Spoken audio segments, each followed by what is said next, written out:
The ocean was quiet, too quiet, and then the screaming started. My grandfather never spoke of the sea. Not a single word, not after his brother disappeared. Now, after his passing, I found his old journal, hidden in a wooden chest. The entries from that terrible year, decades ago, were stained with what looked like dried salt, or tears. He wrote of a coastal village, far from the capital, where the hunger took hold.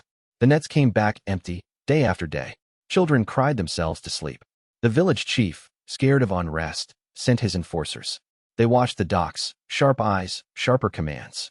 They called the fishermen lazy, saboteurs. They forced them further out, past the safe markers, into the deep, dark water. One dawn, a thick fog swallowed the coastline.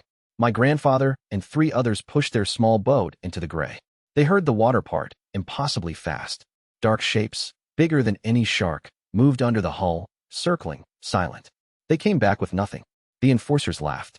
That night, an old man, a whaler from way back, swore he saw eyes in the deep. Dozens of them, gleaming like what obsidian. More sightings followed. The women of the village gathered by the shore, their wails carried on the wind. They said the sea was hungry. It smelled of death. Another gray morning, the enforcers boarded my grandfather's boat. They dragged one of his crewmates, a young man named Pedro, to the deck, beating him with wooden clubs. "Return with fish," an enforcer barked, "or you won't return at all." They pushed off, Pedro bleeding on the planks. Deeper they went, through the fog. Pedro leaned over the side, trying to wash the blood from his face. The moment his blood hit the water, a shriek ripped through the air, unnatural, inhuman. The men froze.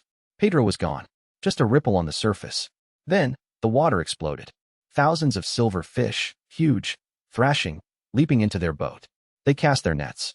They caught enough to feed the village. The journal ended there. My grandfather never went to sea again. He lived, but the sea kept its price.